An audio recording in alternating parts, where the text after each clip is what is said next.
Welcome. با سلام به تمام هموطنان عزیز در ایران. جای شما خالی. برنامه امشب درباره social entrepreneurship و social entrepreneurs. We just want to understand who are the social entrepreneur and what is social entrepreneurship. So in my view, what Maulana has said is a very good fit for the social entrepreneur. They are the one that they would close their two eyes and they would see through the other eye. And the other eye is their heart. They follow their heart, and their mission is the impact in their community. So we are going to watch together a film. This film is made by Skoll Foundation. Skoll Foundation is the hub of entrepreneurship. They are supporting entrepreneurs, and they have a conference every year in Oxford. They showed this movie 2 months ago in Oxford. As soon as I saw that movie, I said, I have to have this. So I talked to them, convinced them, and they allowed us to show this film. It's only 6 minutes, and after that, I introduce the speaker. Please.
I believe that what always seemed impossible might finally be possible.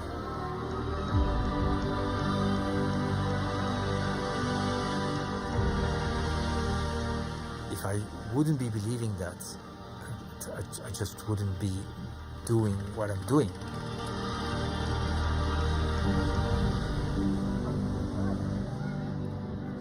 I think being a social entrepreneur means that you're a person of great belief and great faith. That you have to have a faith in humanity. You have to have a faith that this is going to be a better world.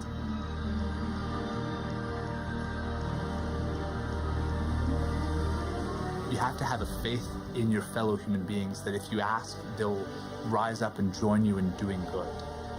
And that faith is what propels you forward. And it is a rewarded faith because it's from your heart. It's a challenge that you face day to day. And I feel like I am working to fiercely bring the right to a healthy environment, to consciousness, to policy, to practice on the planet. And we are on the dawn of convergence of technology and spirituality. We all know that we're at a transition moment in the world. We can sense that. We all search for a common source of who we are and what the source of our happiness is. And I believe together we can actually achieve that and achieve a world that is a wonderful place for all of us to live.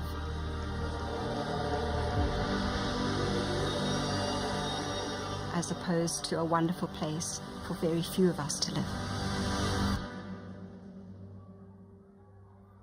People, they need to see in order to believe.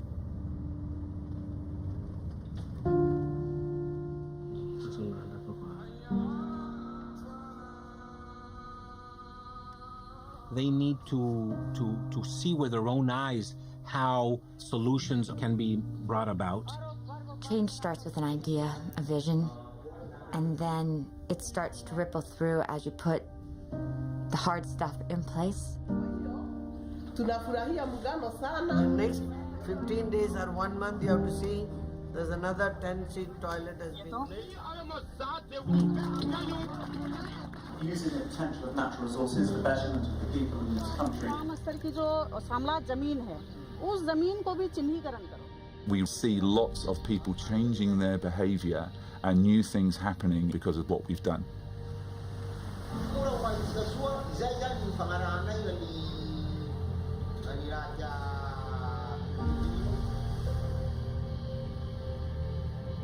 Individuals, having a different sense of themselves as a leader and the legacy that they can have personally in the world and through their business. Sometimes ordinary things that you see, you don't pay attention to them. And those ordinary things actually hold a key to big problems.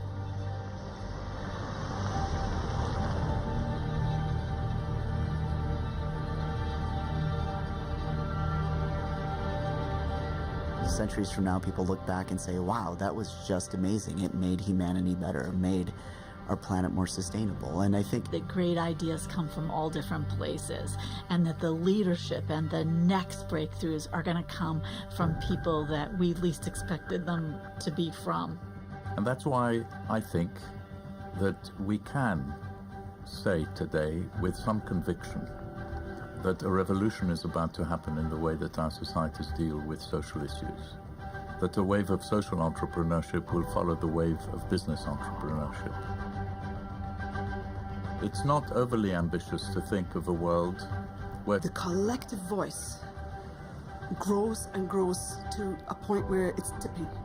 Where every child goes to school, where every child gets education, where these young people will really be the next wave of leaders and social entrepreneurs. Where every life has equal value. Where we can communicate with each other to solve our problems together. Where we as human beings realize that we cannot consume the resources of the world the way we are doing. How do we build a world where that becomes the norm for everybody? If we believe and we continue and we know we're doing this from a good place, the impossible, all of a sudden, is possible.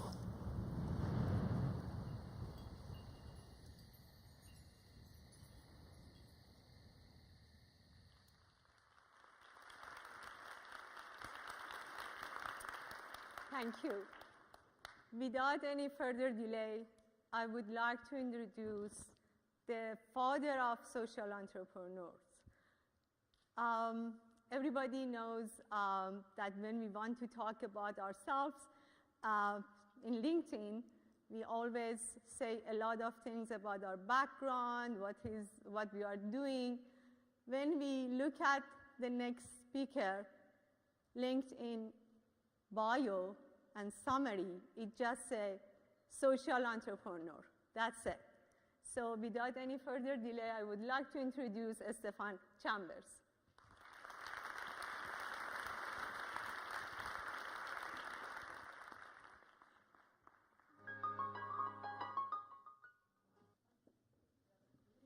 Ladies and gentlemen, can you all hear me okay? It's a real honor to be here, and it's a real honor to be taking part in what I think is one of the most important conversations that anyone can be having in the world. What you're wrestling with this week and what social entrepreneurs do for a living has the capacity to change the world for the better forever. And that is an enormously noble enterprise. And I'm incredibly grateful to Zore and to Kamran and to Darius and to Yahya for allowing me to be part of your conversation. I should start by declaring an interest. I don't think there has ever been a better time in the history of humankind to be an entrepreneur. And I say that entirely conscious of the fact that a number of you are entrepreneurs despite significant impediments to your energy, despite the absence of capital, despite the obstacles that are in your way. There has never been a better time in the history of humankind to be an entrepreneur. And one of the ways you can test that idea is to ask yourself whether this kind of conversation with this kind of audience in this kind of place could have taken place 50 years ago, 100 years ago, 200 years ago, 300 years ago, and so on. Okay? We have unprecedented access to each other, to each other's support, to the collective creativity that makes humans so extraordinary, to capital, to technology, to science, to support, to fellow feeling, to all the things that really make a difference. So I would like to make that the tone of this conversation this evening. The fact that you are here makes an enormous number of things possible. The fact that you are building, by your very presence, bridges between countries, between sectors, between investors and entrepreneurs, between this technology and that science, between this market and that innovation, is extraordinary, and I congratulate you on it, and I congratulate the organizers for having brought you here. You don't need me to tell you that entrepreneurship is the lifeblood of economies. 2/3 of the world's trade is a result of relatively small, unquoted companies.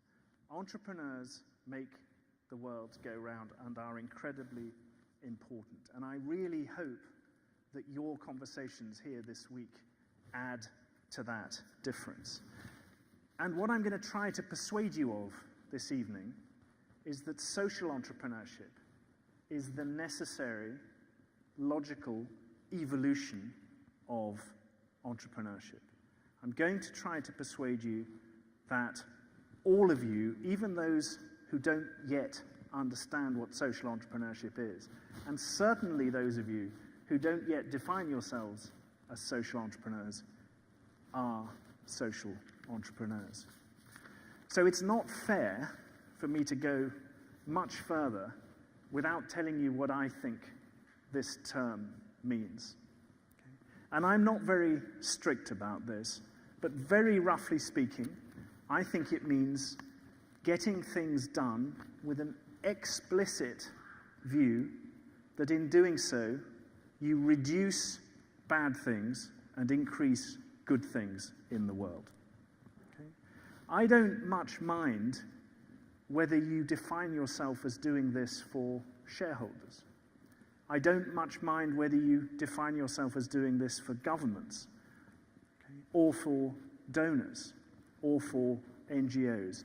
If you make a difference, if you get stuff done, if you apply market-like discipline and market-like innovations to problems which have an explicit, not an accidental, but an explicit commitment to making the world a better place, to reducing injustice, to reducing poverty, disease, all the things that we can agree we want there to be less of. Conflict, disagreement, poor understanding, weak public health institutions, and so on. Social entrepreneurs make those the principal motivation for their every activity. And they use business mechanisms to do those things. So they don't start by saying, there is a market opportunity which allows me to capture value for my shareholders, which may or may not have positive accidental effects for the world. They start by saying, what is wrong with the world? How can I make that better? And how can I use the incentives and disciplines and mechanisms of markets and companies and commercial logic and innovation discipline? How can I use those things to get done the things that I really, really care about? You will hear people define this world in quite different ways. You will meet people who say it only really counts if it's for profit. And you will meet people who will say it only really counts if you're an activist and you shouldn't ever take investment capital because by doing so you've lost. I don't believe in that kind of argument.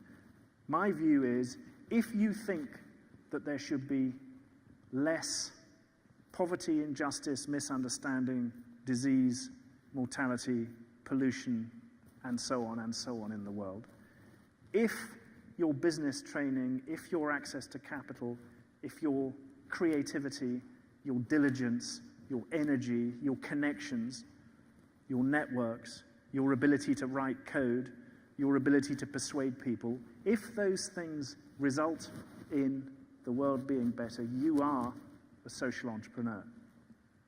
Just as a matter of interest, on that definition, who in this room thinks they might be a social entrepreneur? That is very impressive. That's at least half. Before we conclude tonight, I would like to get that up to 100%. Okay? That's my challenge for the evening. And I have known failure, so we will measure again before we conclude. Some people reckon this thing that we are describing to be the biggest social movement in the world. Okay? And those of you who come from a serious, big corporate background will be wondering now whether this really adds up to anything. Does this really count? Well, at Skoll, we record things, we measure things, we count things, and we count billions of lives that have been changed by the people in the film you've just seen. We count millions of people who want to engage with this stuff. We count almost all of the biggest companies in the biggest stock exchanges in the world as people who come to us to say, how can we do more of this? I do university admissions. I talk to people who want to go to Oxford to study. And before Jeff Skoll started this revolution, none of them spoke to me about this in this tone when they came to be interviewed at Oxford. I would say that close to 100% of them now do. Okay? And that tells you something about the nature of young people's commitment to making a difference. And it tells you something about young people's connectedness, because they now come to tell me that they've just had a conversation with somebody 6,000 miles away that would have been undreamt of. So lots of people are engaged. If you want a very simple, highly stylized example of the kind of thing I'm talking about, think of a bank called Grameen. Once upon a time, it was impossible to get small loans that were unsecured. It was simply impossible. First, it was impossible because the quantum was too small for it to be interesting for the banks. Second, the kind of people who wanted to borrow very small amounts of money, almost by definition, had nothing to secure the loan against. And all the big institutions who'd understood this market, supposedly, had failed to understand it because one person decided to run a bunch of experiments making unsecured loans. Those loans were paid back at a much higher rate than normal, and that created an entire movement of microfinance. That's an example of somebody seeing a systematic failure of the world to allocate resources, seeing what, if you're an economist, you will understand as a market failure, and using that as the inspiration for their innovation. So that's the kind of thing we mean, and many, many, many young people are profoundly motivated by that mixture of markets and meaning. And governments and NGOs and large corporations are paying attention. And it's important in the context of your work this week, because I think, or have heard today, that at some point Iran will emerge from sanctions. At some point things will get better. And its entrepreneurs, both inside and outside the country, will have the opportunity to remake the entrepreneurial culture of a nation and possibly a region, and to remake relationships of capital, of technology, of creativity, of human connection, and of innovation inside, outside the country. And it would be extraordinary if the country's emerging sense of itself as an entrepreneurial nation internalized my definition, Jeff Skoll's definition of entrepreneurship, which is that all entrepreneurship will be social, because the cost of it not being so is simply too high. If we pay the wrong price for things, somebody will pay the right price for things at some point in the future. And this is true everywhere you look. It's true in energy, it's true in social justice, it's true in public health, it's true everywhere you look. So why wouldn't entrepreneurs always and necessarily want to address the big question as well as the little question? And the difference is really quite small between an entrepreneur and a social entrepreneur. An entrepreneur is obsessed by opportunity. An entrepreneur gets things done when they don't own or control all the means to get things done. An entrepreneur very rarely already has the staff, already has the clients, already has the buildings, already has the capital. And their genius is to stitch these things together such that they create a viable business. Social entrepreneur is exactly the same. Stubborn, addressing system-level problems, doesn't yet own or control all the means to get things done. And the biggest difference is the things that they wish to get done are bigger. Okay? They are system level, and they have positive social externalities. And at Skoll, we address these questions across a range of different platforms. We make movies, a bit like the one you've seen, but also ones that play in movie theaters. We support entrepreneurs, people who are doing something about creating alternatives to destructive fishery, for example. People who measure and analyze the real rate of pollution in China. 50 people who are doing what they are doing because it has the ambition to change billions of people's lives. We're trying to change the nature of university, business school education. You can't now go to Oxford and not be taught and inspired and nudged and even occasionally cajoled by me into taking this stuff very seriously. And make no mistake, we don't do this because we are lucky and because we are kind, though we are certainly lucky. We do this because the alternatives are not nice to contemplate. The alternatives are simply too big. Pick your favorite list of existential questions. Conflict, energy, security, water, food, biohazard, and so on. These things could make the entire world unsafe. And they are the places where the bravest entrepreneurs go to think about what they might do. And we support them because it's brave and lonely work. And we support them because we think that entrepreneurship needs common humanity. It needs openness. People need to be able to learn from one another. People need to be able to visit one another. Ideas need to be challenged and they need to be free.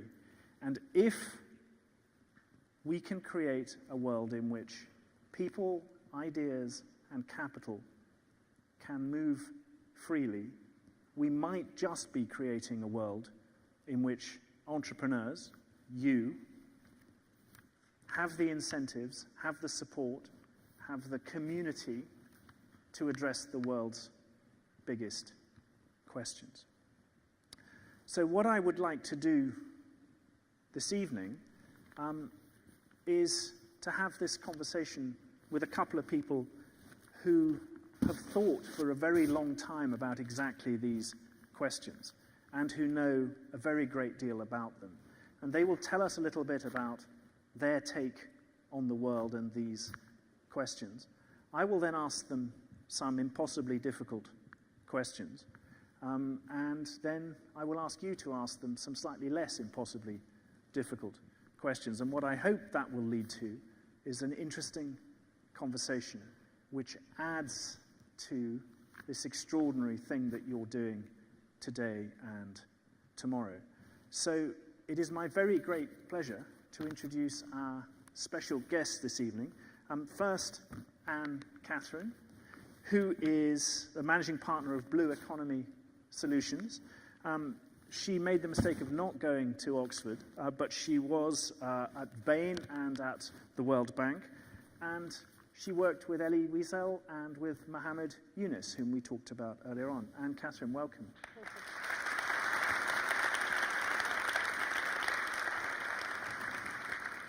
And Sabri Saidam is the chairman of Net Katabi in Palestine, former presidential advisor, former minister of telecoms, and had the very good sense to study for a degree in Oxford. Welcome, Sabri.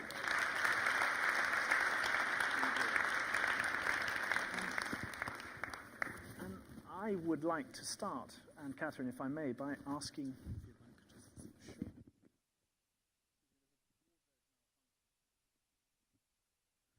I would like to start, Kathrin, by asking you to tell us a little bit about your take on these questions. My take on these questions. So I've been a social entrepreneur, according to your definition, for quite a long time now. Most of my professional life, actually. And really for the very same reasons you stated, that looking around the world, and I was at Bain, it kind of felt strange to be working at the 20th backup file and the 5th place in some strange Excel for a FTSE 500 company, when there was some real problems out there in any street in our country, just as in others, in more developing nations. The relevance just wasn't there. And it just felt like I was spending my potential and my energy on the wrong topics and the wrong questions. And my focus on what I do now is to go into regions and areas where people usually say, well, we have all these problems and worries about the future. We have demographic change. We're a shrinking nation in Germany. We have environmental problems, and there's just no, things seem hopeless. And then we go and say, no, all these problems you have, these are potentials to actually turn that into a solution. And a lot of it is based around using resources much more efficiently than we do today. Right now, I'd say about 90% of what we produce gets thrown away, more or less after 6 months. That's crazy. No one in nature would consider that efficient. And if you really think about it as an economist, it isn't efficient. If we take those resources seriously, and also the externalities, so anything that we don't need in the production process that just gets thrown away, and consider that a resource to create new products, we can both cope with growth. We have all these growth discussions of, well, what happens if all the Chinese drive cars, you know, and Kyoto protocols, should we allow them? Well, it's not like we can not allow them, but we just need to be much more creative on how we deal with the fact that we have one planet. We all need to share it. But actually, there's enough there. There's more than enough of resources to actually feed everybody, make sure we all have a house over our heads, have clean water, have enough energy. All these problems can be solved rather intelligently, and the technologies are already there, or just on the verge of being developed. And because we are, as human beings, usually very creative and innovative, we're constantly working on making them even better, even more affordable, even more efficient.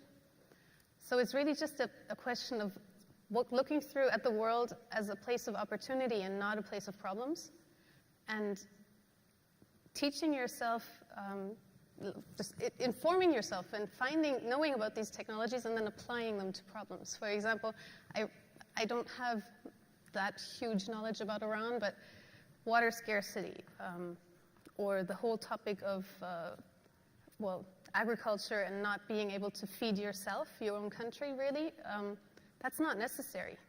You have all this potential. You have enough land, more than enough land. There's great technologies out there and great methodologies of how to produce enough food using very little water, actually making sure water comes back instead of evaporating. Just as if you look at the oil-basedness of Iranian industry, that's going to run out at some point, obviously. But you have a lot of knowledge on how to refine oil. It's super, super valuable knowledge. You need to apply it to different resources. The whole reason why our economies today are so oil-based and so centered around oil is not because we all need diesel to drive our cars. It's because every little component of raw oil is actually used to make something. We don't waste any of it. It's one of the only industries that does not create waste. So we all eat the stuff in our food, and we all use our shampoos and all these things that are oil-based. You can do the very same thing using fiber-based, so straw or wood-based products. They just put them through a biorefinery. You have that knowledge already in the country because there's refineries, plenty of them, maybe not the newest and most modern, but you have that knowledge. So I'm sure there's entrepreneurs out there who can go and apply that knowledge to a new sector and make sure you have a booming green industry that replaces all of those elements. So those are the kind of things that we do in our daily work and that really inspire me, and that's why I believe the world can be a better place and will be a better place every day, and why I think that we have a lot of potential to, all of us, to use what is there. Not to always say, oh, everyone else has it better, and the grass is always greener on the other side, but to actually go into our own communities, into our own neighborhoods and say, what is there? What's the resources, the waste streams? What's the potential being wasted on human potential? You know, just people that are not working, unemployed, who have all this knowledge that could be employed and put to a better use. And then build a business model around that. That's my understanding of social innovation, social entrepreneurship. Very optimistic story. Sabri, tell us your engagement with this field. Well, hello, can you hear me? Yes. Can I start the Middle Eastern thing by saying thank you to those who invited me and all the friends I see and all those who are celebrating today social entrepreneurship. And I have to say, we have to pay tribute to this audience that they survived the day. And I was lucky that my intervention would happen at this time when you guys have had your dinner. So hopefully with dinner you would have felt a bit relaxed, and I can say anything and get away with it, since by the end of the day everybody is half asleep. I have to say that I see myself as someone who's in the business of hope. It's so overwhelming to be in the room with 1,000 Iranians, and I'm lucky that I'm the only Iranian-looking guy on stage now. No offense, please. Give them a round of applause. I thought in my little mind as I was flying in, what would I do when people greet me and think that I'm Iranian? I think half of you greeted me today and started speaking to me in Farsi, and I didn't understand anything. Until I came across a guy who was excessively greeting me, to the extent that I spent the whole afternoon praying that he was not swearing at me, and I did not realize what he was saying. Being a Palestinian is a liability, for sure. And being with 1,000 Iranians is a more liability. And I was born in Syria, so that gives you another.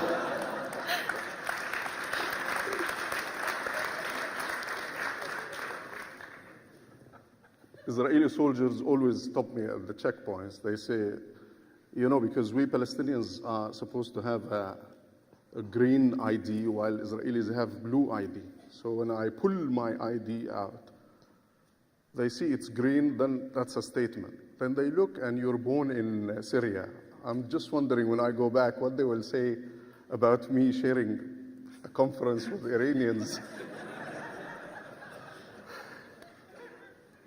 You're the father of social entrepreneurship. You're a locomotive who inspired me when I went to Skoll Foundation, who made me feel that what I thought of for the good of humanity, good of the Palestinian people at large, is indeed the way forward.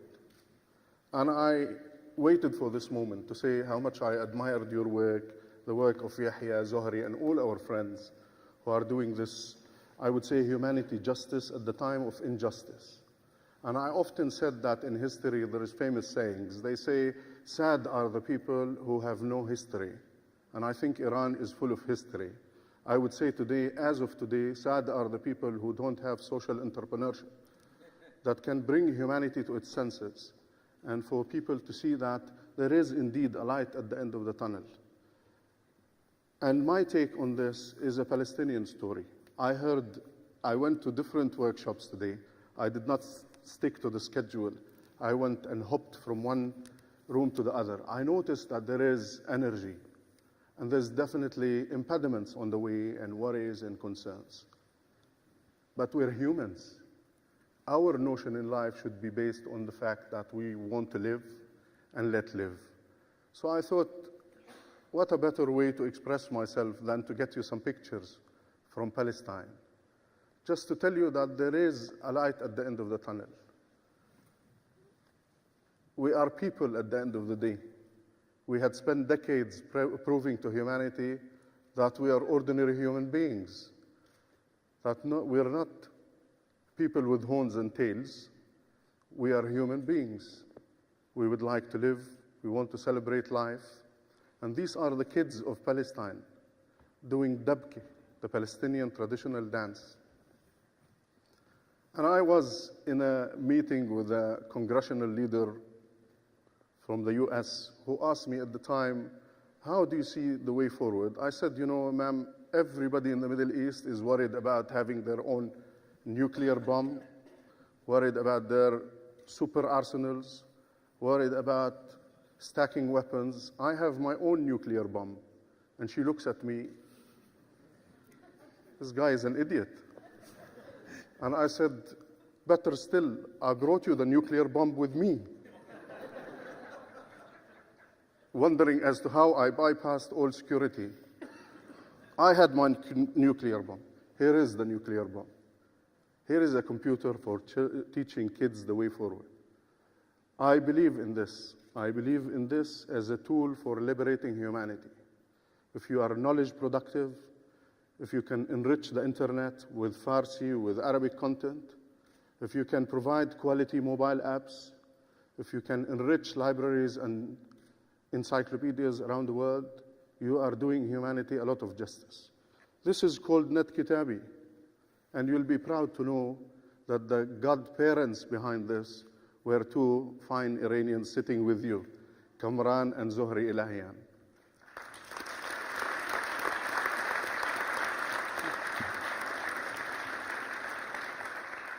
So if this works fine, it doesn't work. I told you technology would fail me at the right moment.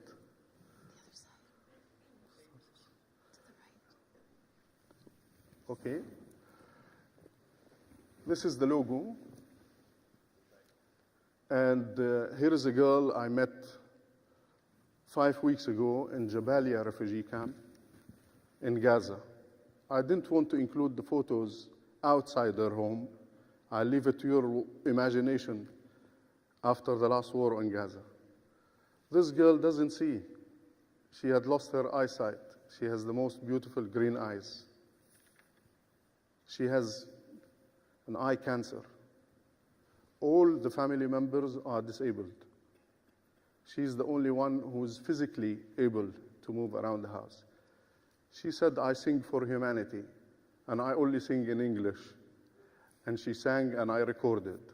It was shocking that she didn't know any barriers, despite the fact that her house does not qualify to be a house. But she sang for Moses, she sang for Jesus, and she sang for Prophet Muhammad, for somebody in Jabalia whose house has been bombed, whom I left to your imagination the vicinity of the house, how it looks, for her to have such hope. And then she says at the end, there's somebody who promised me a computer who failed to deliver the computer. And we delivered Net Kitabi, and that's her photo a week ago or 2 weeks ago with Net Kitabi. Another boy is this boy. He's yet another cancer case, Abdul Rahman, 4 years old. This guy is severely disabled, but yet with the computer, his life is made better. Somebody says, you know, why would you give a child a computer when you know that maybe next month he will not be there? I assure you, with every moment, with every shred of hope that you can facilitate and furnish these people with, rest assured that they will live a day longer. And that day is too precious for their parents. And I would love, together with my colleagues sitting amongst you, to be implanting that happiness in people's hearts, even with a computer that they might touch today, but it may find itself lonely tomorrow. Here's the case of another boy. Net Kitabi had chosen to create a concept of something called the Digital Knowledge Shop. And this shop gives kids in the downtown of Ramallah, in the heart of the city, access free of charge to our computer, to our puzzles, electronic educational games, interactive school curriculum free of charge. This boy, I don't know his name yet, but I called him the berries boy. He sells the berries. You could see that this push chair has an empty berry box. He finishes the sale of berries. He comes with his feet bleeding. He puts the push chair next to the entrance and goes in and does his schoolwork. I, for one, as a human being, away from all political consideration, away from all religions, feel so proud that I can be facilitating better living for these kids who can see that at the end of the day, there is something they can produce. So thanks to social entrepreneurship, this shop couldn't have been possible without the support of the business sector. They believed in the idea. They believed in giving back to community. So if you, ladies and gentlemen, ever feel depressed or unable to do things, think again. You don't have cancer, your house has not been bombed, you don't live with disability, God forbids, your brothers and sisters are enjoying good life, and you have a roof on top that you can claim yourself to be living at home. I was at the Skoll Forum with the mayor of Bogota the capital city of Colombia. He said to people, you know, that he was threatened with assassination, that his own being was under fire because he was combating and cracking down on drugs. I said to him, my friend, you're worried about being assassinated. There is a whole nation in the Middle East that somebody wants to assassinate, but lives with hope. And then I tell him the same story I tell everyone, that we are in the business of hope, and we are proud of this. He looks at me and he says, my friend, I came here believing that the world is at my neck, that I should be supporting and I should be gathering as many friends as possible so that my neck is saved and I'm not assassinated. I look at you and I feel my problems are so minute. It's not the case. We all live in a kingdom whereby we believe that our problems are huge, that there's no way forward, that there's no hope, that there is despair. We never realize that there is a mood of resurrection that exists inside us, which makes us proud. So I am proud of you, proud truly to hear that you guys are here for the good of humanity. And this is the message of Iran. This is the message of the Middle East, is that we are here to do a lot of good. And there is a lot of good and energy inside us. I'm a bit emotional.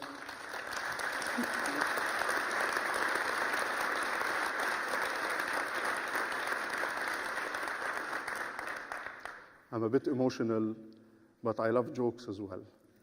But I won't tell you any more jokes until Stephan smiles, because he was too serious with his introduction.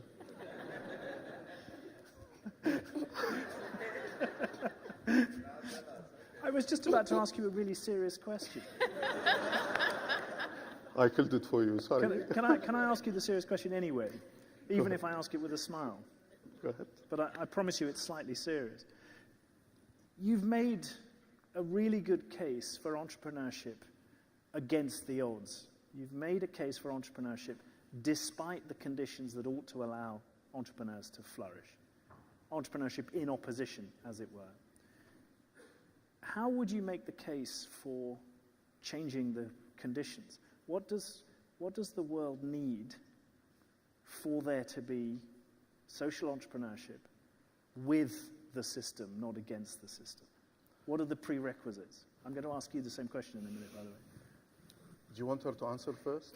No, I want you to answer first. You caught me on the spot here.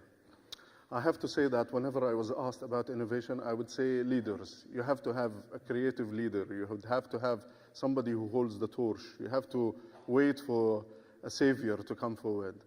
But I started to believe that maybe I was wrong, since we are caught up in the Middle East in the business of competition over leadership. I thought maybe the leaders should be the people.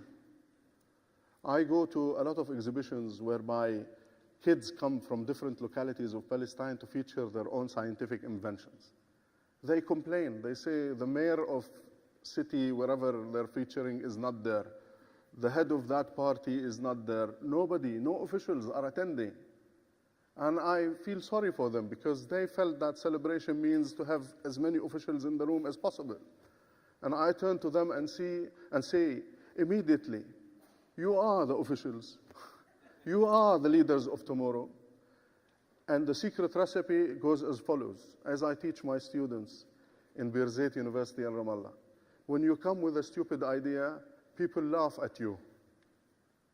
Then they laugh with you when it becomes more of a serious idea. Then when it turns gold, they laugh for you. So start the business of believing in ourselves. And I tell you, a lot of kids had taught me a lot of things. And it is amazing. I was in Gaza about 3 weeks ago. A little girl comes to me and she said she has developed a machine and she wants me to interview her the week after on a radio show that I co-lead every Tuesday morning. And I said, what have you done? Her house was demolished in the last war. She says, I developed a machine that has a sensor. And by the way, I was in the Internet of Things and the Internet of Everything session. It was too long, but It was amazingly enjoyable. She had developed a sensor that goes into children with autism's body and can neutralize some chemicals that turn them violent or upset or excessively depressed. You know, I look at her and I wonder, Stephan, how would a girl who has no hope in life, she has no future whatsoever, ever come up with an invention of this quality? What can I say to her, as I call myself a recycled politician? Can I say to her, sorry, I'm defeated? Sorry, I can't take your hand? Sorry, I cannot serve you? She was the driver behind this, so I tell you for sure it is the people that make the difference.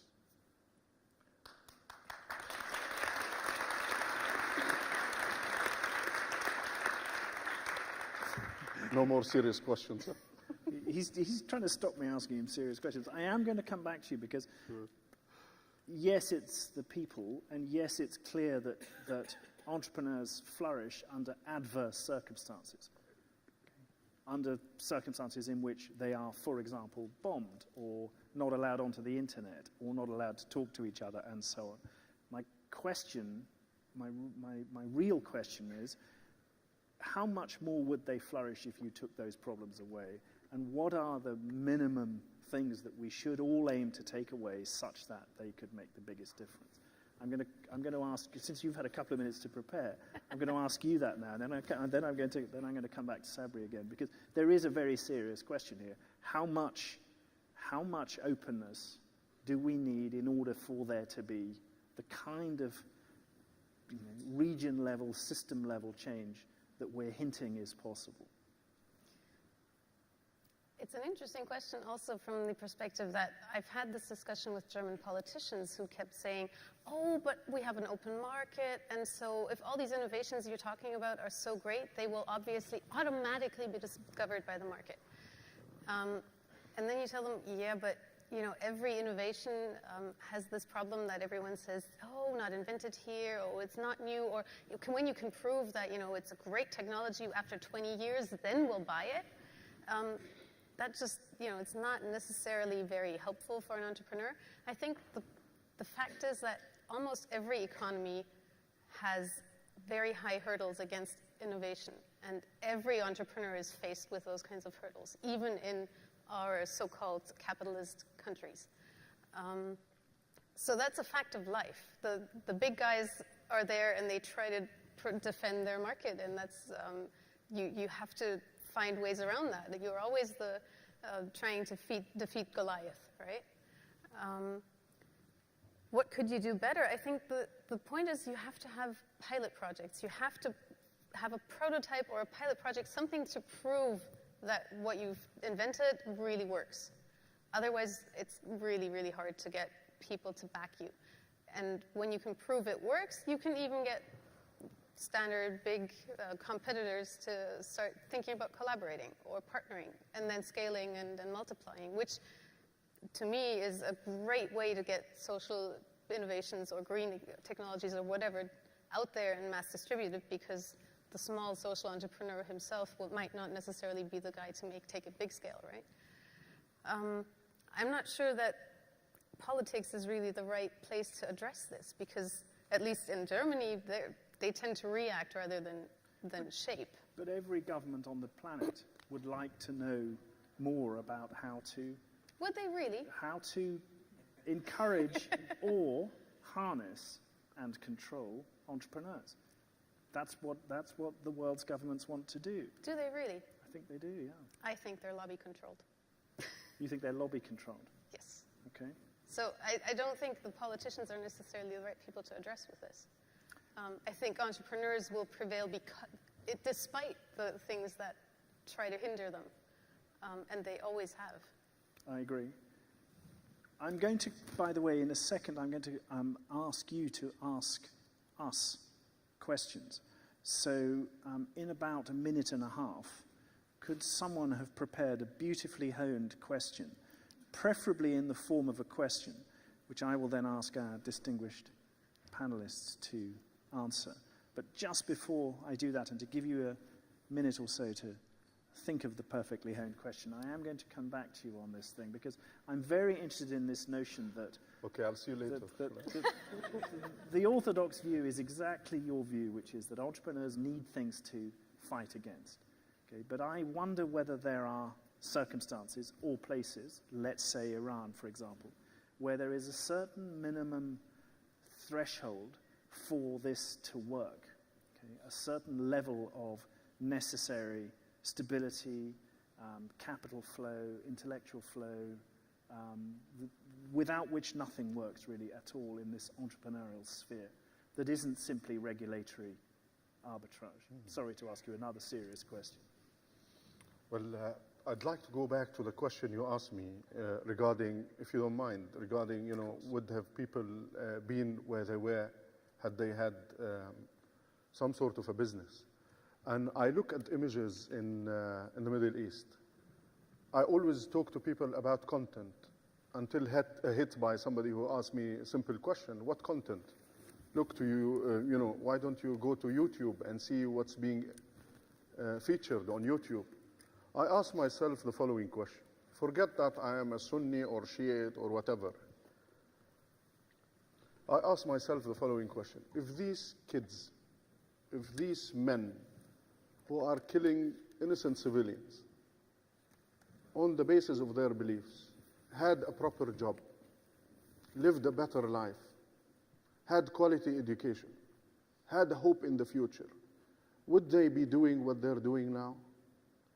I feel ashamed to be telling my kids that they have to look at the internet only to find that 60% of the traffic on internet is either standing for a sect or trying to show that this political party's position is the correct position, and that man claiming to be the messenger of God, and that other party claiming to be the superior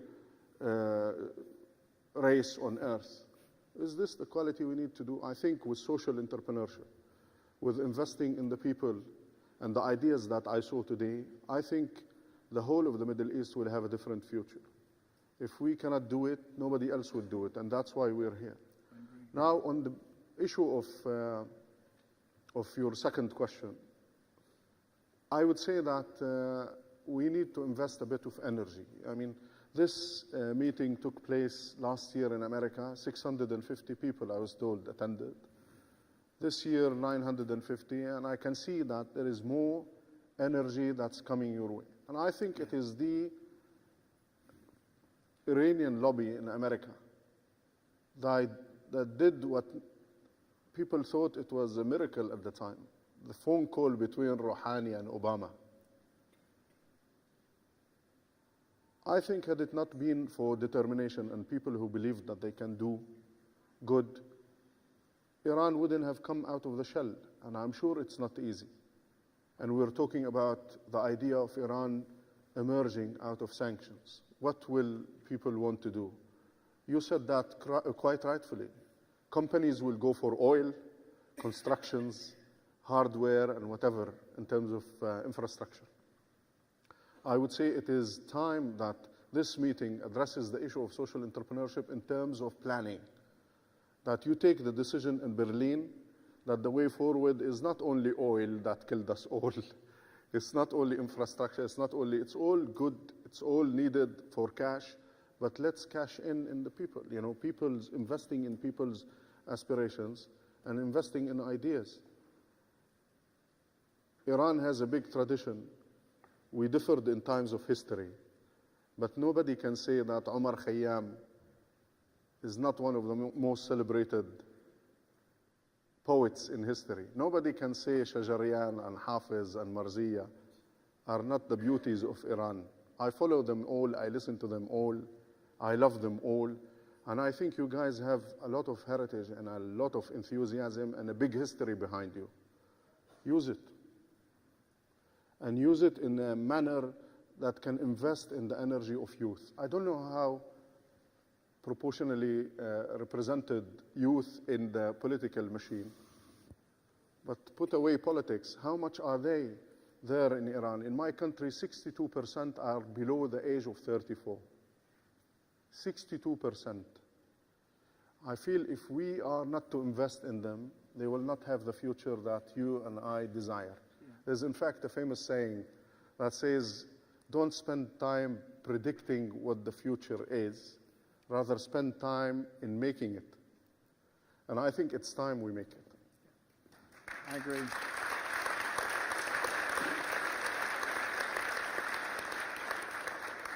Very similar ideas to the ones that were hinted at in Darish's panel conversation earlier on this afternoon. Okay, I can see a hand up. Could you stand and tell us who you are and ask your question, please? Yeah. First the man in the second row here, and then I'll go over into that corner in a second. My name is excuse me. My name is Ali Tehrani. Thank you for the speech. My question was, how can we ensure that social entrepreneurship doesn't create false hope? It seems to me that it just whitewashes many of the problems in the world that are just structural. So, for example, the common agriculture policy of the EU, that cannot be solved by an entrepreneur. That could be solved by politicians in Europe or within the European Union Parliament. So yeah, how can we ensure that we don't just whitewash the problems that exist? Good question. Do you want to quickly take that one? You can't really ensure it I mean, part of social entrepreneurship obviously means addressing the problems that are there, and some of them are there because of certain political facts. Some social entrepreneurs will try to actually change the way that the political framework is. That can be social entrepreneurship. Others say, I'll just pretend the subsidies, whatever, weren't there. I'll create a business that performs better, outperforms the guys who are dependent on the subsidies, and the day the subsidies are gone, because none of our governments can afford them forever, I'll be the better for it. And I think that's really the spirit of the traditional social entrepreneurs, say, I cannot depend on the system being the way it is. I want to pretend it doesn't exist. I want to make sure my business is really resilient in not needing those kinds of that structure that exists. So you can't make sure of that in that sense, but you as an entrepreneur can make that decision. You don't want the externalities. You're making a business that doesn't have collateral damage. I agree. I think we should, whenever you hear anyone give you an answer that is totalizing, whenever you hear anyone who says the entire solution to the entire world's entire problem set is X, they're wrong. Okay? And even I won't tell you that social entrepreneurship is the entire solution to the entire world's problem sets. I believe in government, I believe in big business, I believe in charity, I believe in NGOs, I believe in all the other people trying to get good stuff done. Next question over, I could see a hand over there. I think I'm pretty loud, but I can use the mic. So thank you very much for the amazing talk. My name is Azadeh. According to your definition, I also consider myself as a social entrepreneur, and I'm interested to know what's your take on the role of physical capital and social capital in the whole concept of social entrepreneurship. Which one is more essential, and what's the interplay like? I'm sorry, I just missed the words before capital. Social capital and physical capital. Okay. What's the interplay like, and which one is more essential? Thank you. Who wants to do this? Okay. Well, if I understand the question correctly, I think the role of social capital is absolutely critical. That's one of the things that's happening tonight in this room, today and tomorrow, is people are building. If by social capital you mean what can you get done by virtue of what you stand for, who you know, who you can influence, how you communicate, and so on and so on, all of those network-like effects, then I think obviously it's critical. Because, nations like individuals, like corporations, can't exist independently of their regulators, their governments, their regions, their citizens, you just can't exist independently of the social structures that you're part of. On physical capital, if by that you mean how good is the infrastructure and what do you have under the ground? Clearly that's a massively important question. And those of you who were in Daresh's panel earlier on will know that I take a view that the thing that is most challenging when trying to encourage an entrepreneurial culture is a natural resource windfall, because it distorts the incentives for innovation and draws talent towards, for example, oil and gas, and reduces the incentives for doing other kinds of interesting things, which of course is not the same as saying it's a bad thing, just that you have to be very conscious that significant natural resources distort the incentives for entrepreneurs to do interesting, sustainable, competitive, global things. Does that, I hope that answers your question. I thank you. Yes, a hand over there.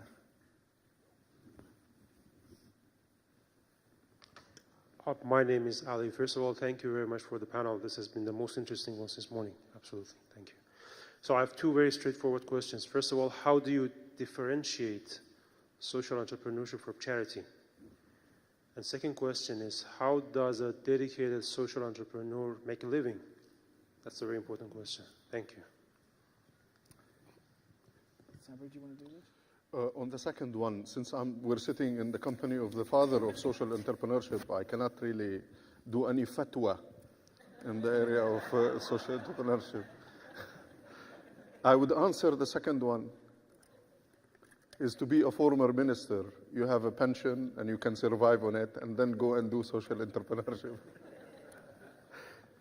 It's difficult one actually, because there's a lot of people, I'm sure in the room, who want to do a lot of good, but don't have the income to survive.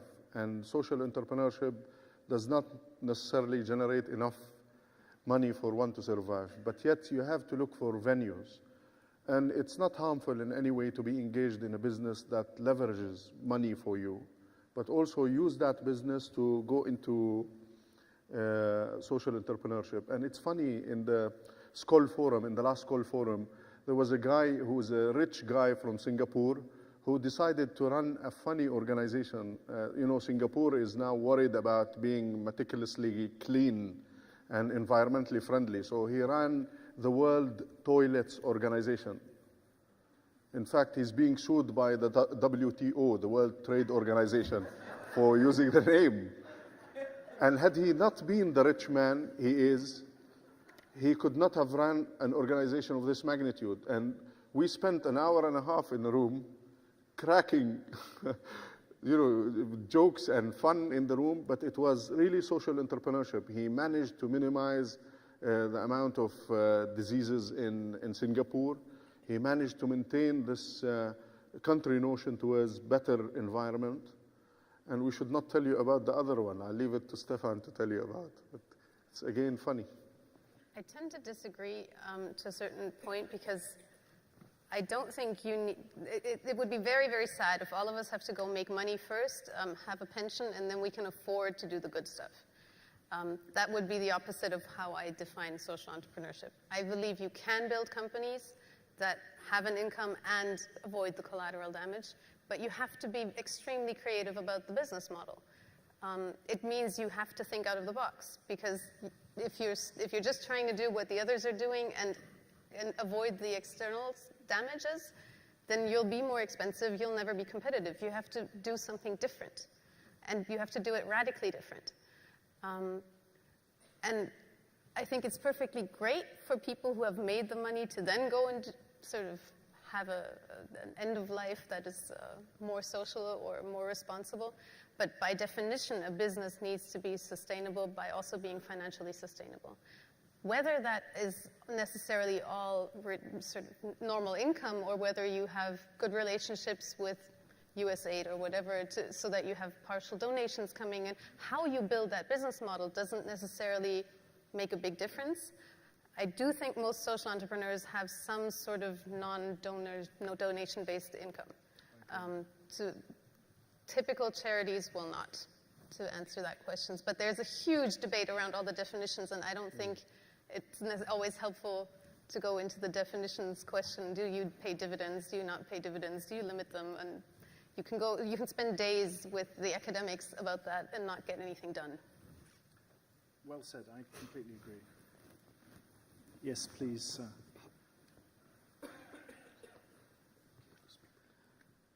Good evening. My name is Osama. It's just really a follow-on question to this very fascinating topic you're talking about. Your advice, if I'm a social entrepreneur, for me to succeed, should I focus on the impact and presume that given the philanthropy around me, it will be supported? Or should I focus on sustainability, and as a consequence, I know that the impact will endure? If you ask that question very directly in that form, I would definitely argue that the latter is the better focus. Because if you really care about impact, you care about sustainable impact at a system level. And the problem with donor-led impact is that it depends on the will of the donor. And organizationally, you will spend 2/3 of your life securing the next donation. Okay? Whereas if you get the model right, and it is sustainable, you can spend 2/3 of your available energy building the business. That would be my answer to your question. And I've seen too many social entrepreneurs fail because they're good-willed, but they have no business model. Yeah. Charities often fail to serve the people they were set up to serve because they are dependent on very volatile donor streams. Okay? And they end up spending all their energy on that and not on on their object. Which is not to say, apropos the earlier question, that I don't believe in charities. Of course I believe in charities as well. But I think your question highlights exactly the distinction most people would want to make between social entrepreneurship and charity. I know that we're technically over time, and I can't see where Zori is, but I think I can't. Am I allowed to take one more question? I think the crowd is happy, so we can Okay. keep going until midnight.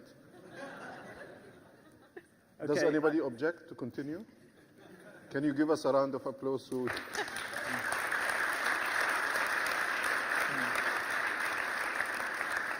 I think with such crowd, you can wait until 1 a.m. in the morning. That's fine. No. I can see a hand. Yes. My name is Feridun Nazem.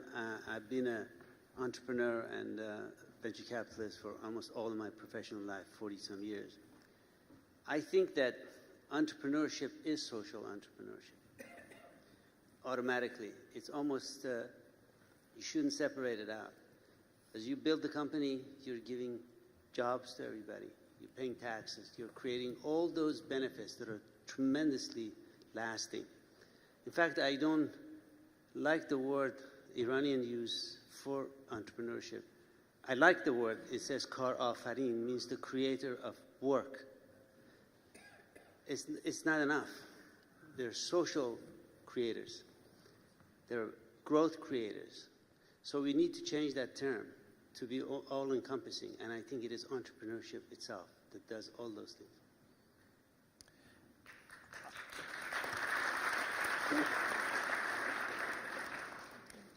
One of the things I have pledged to Jeff Skoll is that we will know we're successful when we no longer need to talk about social entrepreneurship, when it resolves to entrepreneurship.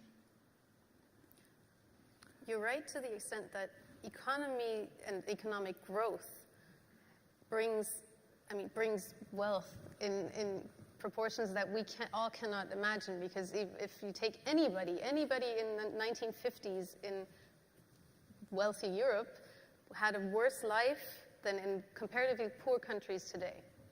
So in those kinds of terms, and there's billions of statistics out there to prove that.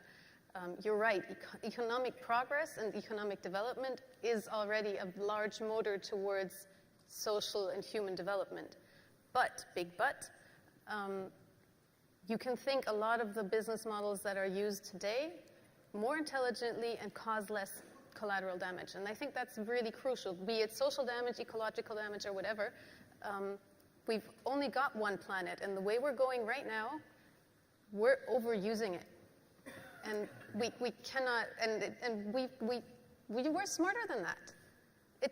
I can't accept that there's 1 or 2 billion people hungry out there every day. That's just crazy. We're too rich for that.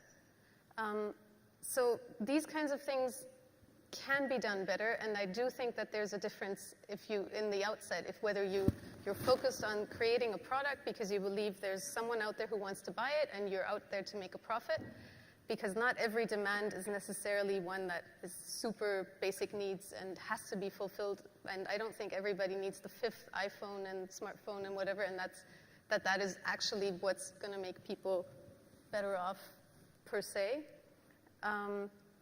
And whether you really go and say, where's the basic need that needs to be fulfilled next for the next 2 million people that I can reach, and that's what I'm building a business to solve.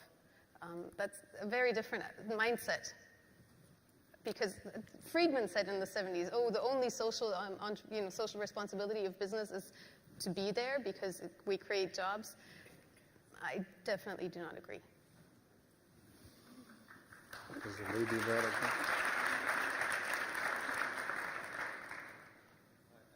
name is Merda Daga. I just have a 2-part question. First of all, is there... There's a mic coming, because it's really hard to hear. Hi. My name is Merda Daga. I had a 2-part question.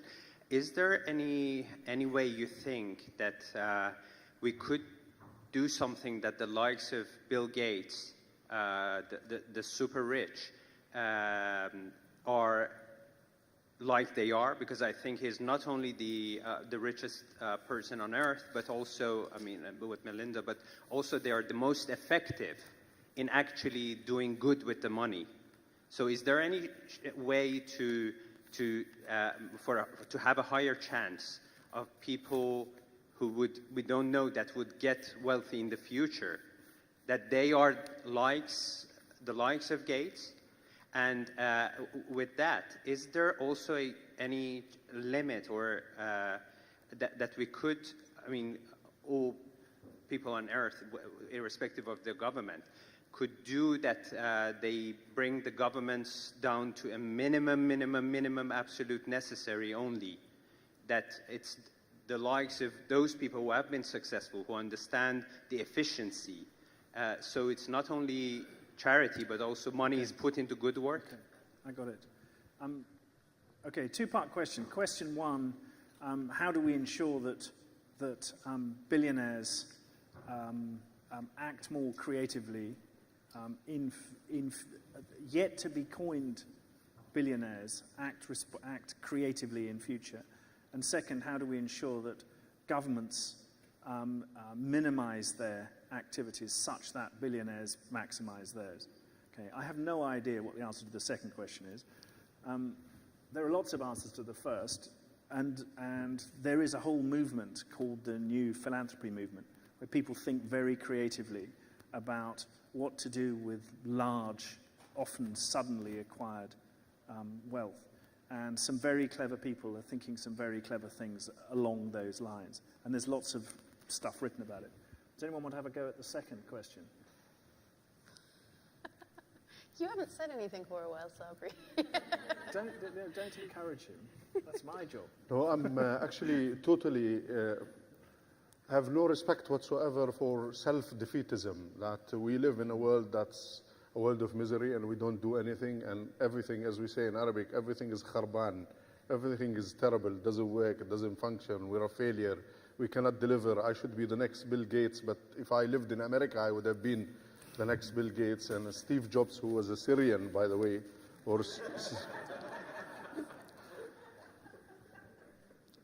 I'm totally against self-defeatism, totally against this idea that we should be framed under this stereotype notion where a Palestinian is a Palestinian, Iranian is an Iranian, a Tunisian is a Tunisian. Come on, we are human beings.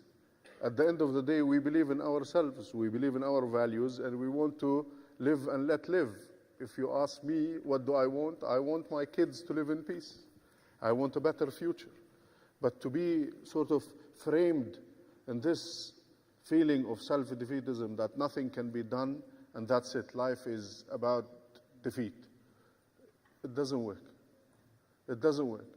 Being a Muslim is not a curse, although it is being now projected as a curse in many countries. I'm a proud Muslim, but I don't impose my religion on anybody else. People have the liberty, the freedom, and I think that was the power of the message that we saw in the movie. Can I just say a final joke and finish here? I was on the way to Jordan one day. I was a student in London, totally broke, chose the cheapest ticket to go to Jordan, and I had luckily been told that there is a cheap ticket to go through Amsterdam. So I go to Heathrow Airport, I put in my passport like a decent human being on the counter wanting to check in. The guy looks at me, and he's a really cool guy. He says, "Oh, you're going to Amsterdam. Are you going for sex?" I said, "No, I'm a Muslim." He says, "Are you going for alcohol?" I said, "No, I'm a Muslim. I'm not going for alcohol." He says, "Are you going for dope, for hashish?" I said, "No, again, I'm a Muslim. I don't." He just grabs the passport, puts it in the counter, says to me, "Since you're a proud Muslim, there's no need for you to go to Amsterdam."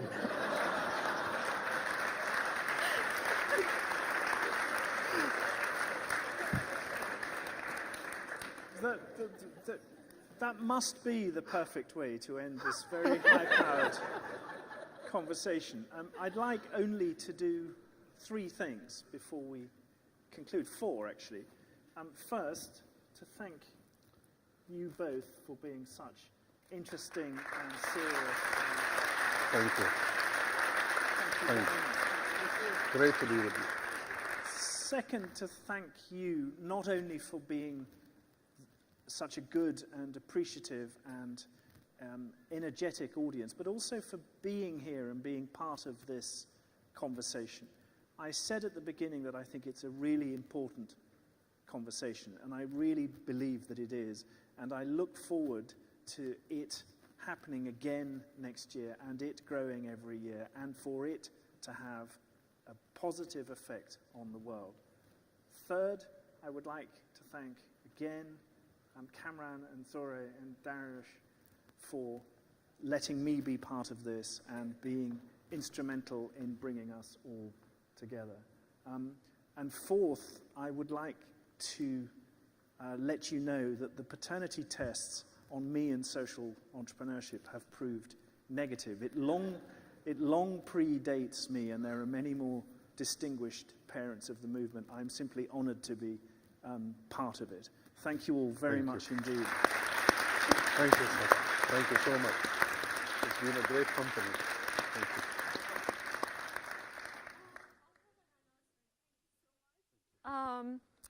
So on Monday, June 8th, we have very exciting site visit. We are all going to visit the incubators, accelerators, the top-notch accelerators and incubator, and we have buses. So it's going to start at 8 o'clock till 12, but you need to register at the registration desk, and it's first come, first serve. We have limited number left, and it's €30, I think, for that 4 hours visit. Thank you so much. Tomorrow, sharp, at 9 o'clock, I guess, we are going to start the program. Good night. Thank you.